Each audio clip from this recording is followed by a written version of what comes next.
na mwenye moyo mkuu.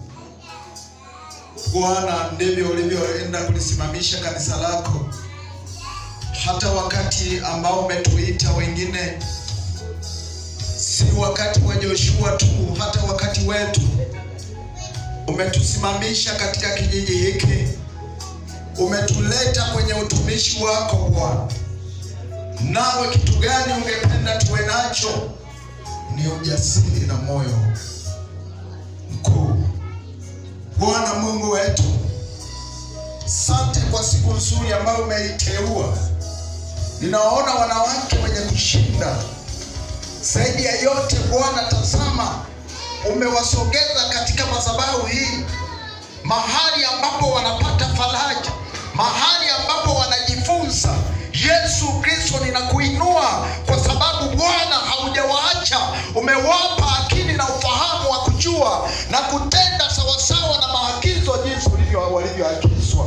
Asante jemedali wa vita, tazama wamekuja kwa siku maalum.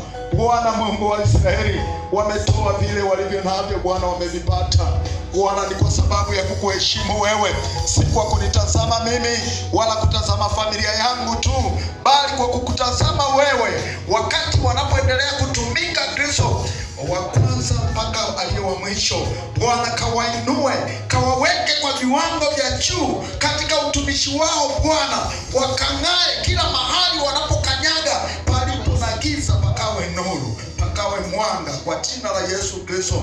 Zaidi ya yote ukaseme na maisha yao Bwana, familia zao na ziacha mikononi mwako Bwana Mungu wa Israeli. Hata wanaowazunguka walio majirani zao na waleta mikononi mwako Bwana, watakapokanyaga kwenye miji yao wakagusa, wakapate kubarikiwa, kwa sababu ni watumishi wako jemedali wa vita. Usiwaache katika utafutaji Bwana, kawazingire, kawape nafasi ya kutosha sana Bwana Mfalme. Hata viongozi wao wakina mama ninawaleta mikononi mwako jemedali, nenda kawape nguvu ya kutenda Bwana, si hapa tu, hata mahali pengine.